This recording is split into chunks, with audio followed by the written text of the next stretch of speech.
Hello, I'm Tim Clark. I'm editor-at-large at Government Executive Magazine here in Washington, and I'm a fellow of the National Academy of Public Administration. And I'm here to encourage all of you to contribute to the National Academy's effort to define the grand challenges in public administration in our century. I would like to start with a little poem just to get things rolling.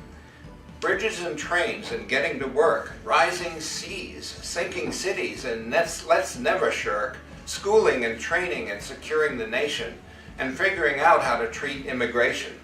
These are challenges we all must embrace with policy, governance, amity, and grace, if all of our wisdom is brought to the fore to guide us across to the next safest shore.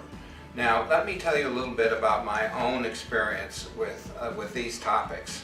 I have been covering government at the state, local, and federal level for over 50 years.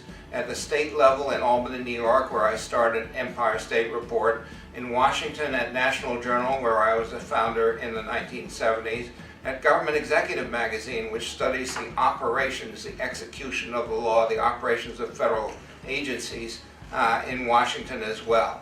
In all of these efforts, we have sought to define what's good about government. We've started up awards programs that recognize people for good work, such as the Service to America Medals program, now run by the Partnership for Public Service. We started the Excellence in Government Conference, and we have been all about trying to celebrate good government. During this long run, we have examined virtually every public policy issue: infrastructure, welfare, national security, climate change, transportation, workforce development, education, immigration.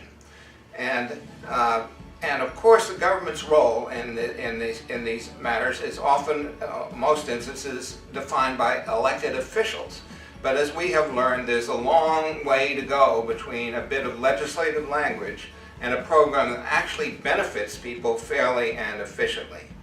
Often, for reasons of budget and poor design, programs don't live up to their promise. And back in the 90s, we at Government Executive coined a term to define that problem: hollow government. So the execution and the administration of programs is what we're talking about here today. The National Academy has on its website, napawash.org, is seeking out your views, everyone's views who has anything to say about this, as we seek collaboratively to define the grand challenges of public administration.